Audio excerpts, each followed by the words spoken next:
Hello नमस्कार दोस्तों। तो जैसा आप लोग अगर यदि शुरू से मेरा क्लास देख रहे हैं तो पदार्थ की अवस्था और परमाणु संरचना दोनों हम कंप्लीट कर चुके हैं। आज हम लोग स्टार्ट कर रहे हैं रेडियो सक्रियता। आज शुरू करेंगे रेडियो सक्रियता और ये बहुत बड़ा चैप्टर नहीं है लेकिन बहुत ही इंपॉर्टेंट क्वेश्चन है। इसे बहुत अधिक क्वेश्चन आता है और ये थोड़ा जटिल है। जटिल नहीं कह सकते लेकिन हाँ, कहने का मतलब है कि क्वेश्चन इसको आप अंदाजे में नहीं बना सकते हैं। ये थोड़ा सा बढ़िया चैप्टर है। तो चलिए स्टार्ट करते हैं इसको। क्वेश्चन है, रेडियो धार्मिकता की खोज किसने की थी? रेडियो धार्मिकता जो है इसका खोज किसने की थी? तो रदरफोर्ड ने, हेनरी बेक्वेरेल ने, रोएंटजन ने या फिर आइंस्टाइन ने। तो इसका सही आंसर हो जाएगा हेनरी बेक्वेरेल ने। सिर्फ हेनरी बेक्वेरेल नहीं, कहीं कहीं इसमें नाम आएगा, कहीं कहीं इसमें मैडम क्यूरी भी नाम आएगा। अगर दी हेनरी बेक्वेरेल नहीं रहेगा ना तो मैडम क्यूरी भी रहेगा, तो आप इसको भी मार सकते हैं। अगर दी हेनरी बेक्वेरेल रहेगा तो ठीक है, हेनरी बेक्वेरेल नहीं रहेगा तो मैडम क्यूरी रहेगा, आप इसको मार सकते हैं। चलिए इसको और डिटेल में थोड़ा जानेंगे। देखिए इसमें अंटोइन हेनरी बेक्वेरेल, ये इनका ये है टाइम, ये एक फ्रांसीसी भौतिक शास्त्री थे, नोबेल पुरस्कार विजेता और मैडम क्यूरी तथा पियरे क्यूरी के साथ रेडियो धार्मिकता के अन्वेषक थे। वही कह रहे हैं। अगर दी मैडम क्यूरी भी आंसर रहेगा अगर दी हेनरी बेक्वेरेल नहीं रहेगा तो, जिनके लिए तीनों को 1903 में भौतिक में नोबेल पुरस्कार मिला था। नोबेल पुरस्कार दिया गया था कब? 1903 में। तो ये हेनरी बेक्वेरेल ये भौतिक शास्त्री थे, नोबेल पुरस्कार भी देते, और मैडम क्यूरी तथा पियरे क्यूरी भी। अगर ये पूछ सकता है कि हेनरी बेक्वेरेल ने किसके साथ मिल के ये रेडियो धार्मिकता की खोज की थी, तो आपका यहाँ पे उस समय आपको याद रखना मैडम क्यूरी और पियरे क्यूरी, ये आपको याद रखना। रेडियो क्वेश्चन है, रेडियो सक्रियता किसका गुण है? रेडियो सक्रियता किसका गुण है? इलेक्ट्रॉन का है, प्रोटॉन का है, न्यूट्रॉन का है या नाभिक का? कहने मतलब रेडियो सक्रिय कहाँ पे होता है, किस में होता है, ये समझना ज़्यादा जरूरी है। अगर ये जानते हैं तो इसका आंसर आप बहुत अच्छे से बना सकते हैं। इसका आंसर हो जाएगा नाभिक में। रेडियो सक्रियता नाभिक का गुण है।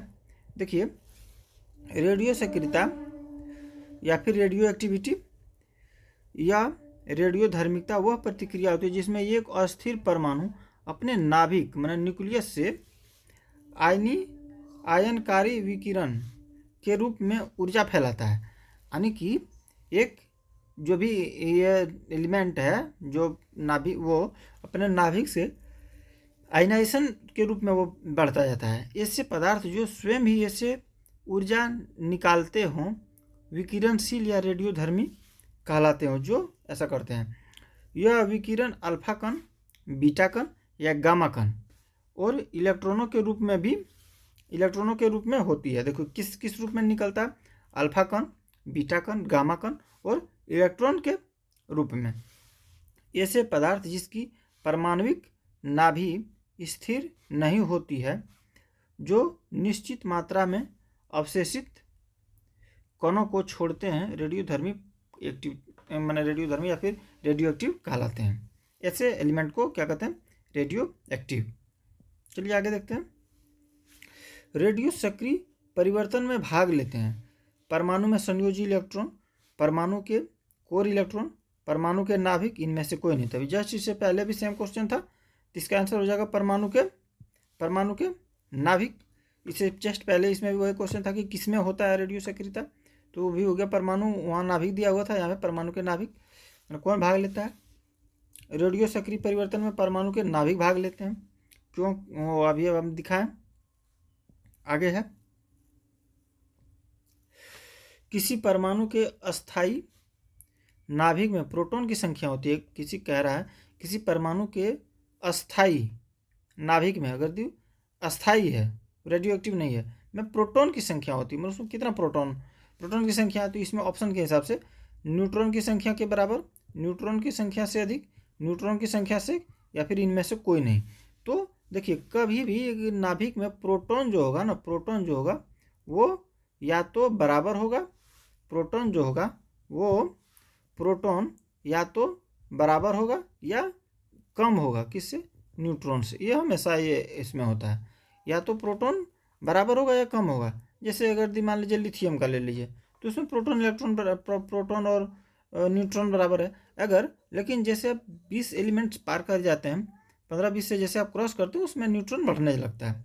इसीलिए इसका आंसर हो जाएगा न्यूट्रॉन की संख्या से कम। इसका आंसर हो जाएगा न्यूट्रॉन की संख्या से कम। किसी परमाणु के अस्थायी नाभिक में प्रोटॉन की संख्या न्यूट्रॉन की संख्या से कम होती है। तो ये हो गया। चलिए आगे चलते हैं। रेडियो धार्मिकता की यूनिट होती है। रेडियो धार्मिकता की यूनिट क्या होता है? एंगस्ट्रॉम, कैंडेला, फर्मी या फिर क्यूरी।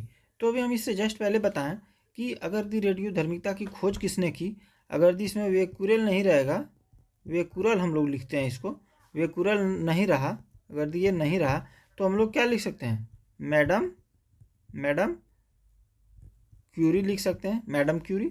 तो इनके साथ मिलके मैडम क्यूरी और एगो होता है पियरे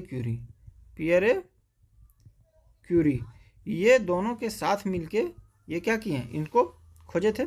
इसीलिए इसी के सम्मान में इनका यूनिट क्यूरी रख दिया नाम, इसका यूनिट जो है क्यूरी रख दिया।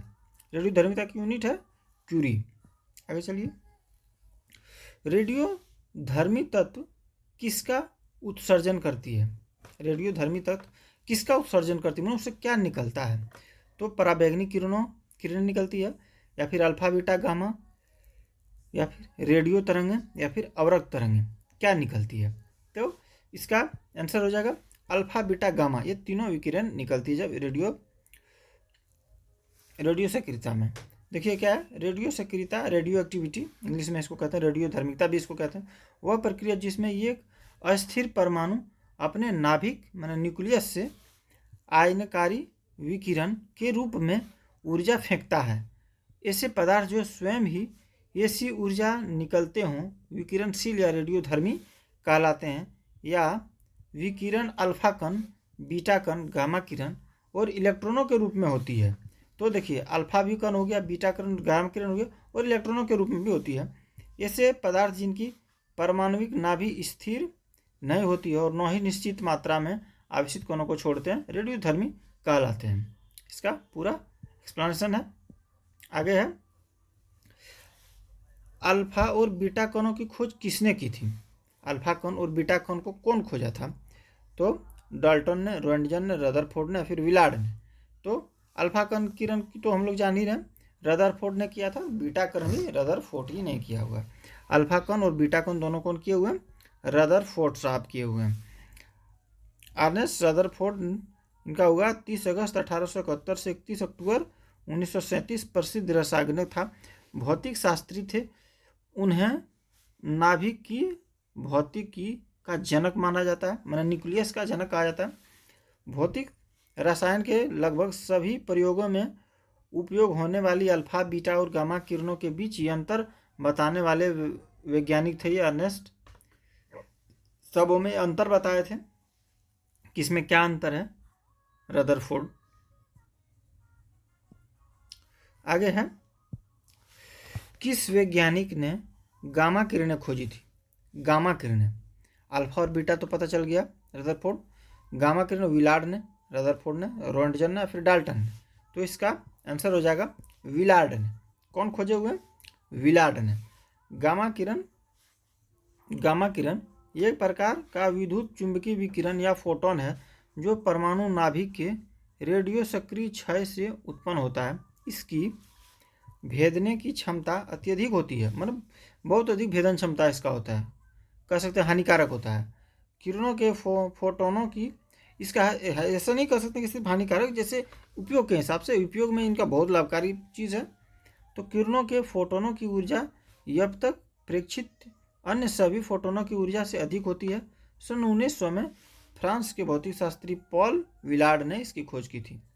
पॉल विलार्ड इसका पूरा नाम है, पॉल विलार्ड ने। चलिए आगे देखते हैं।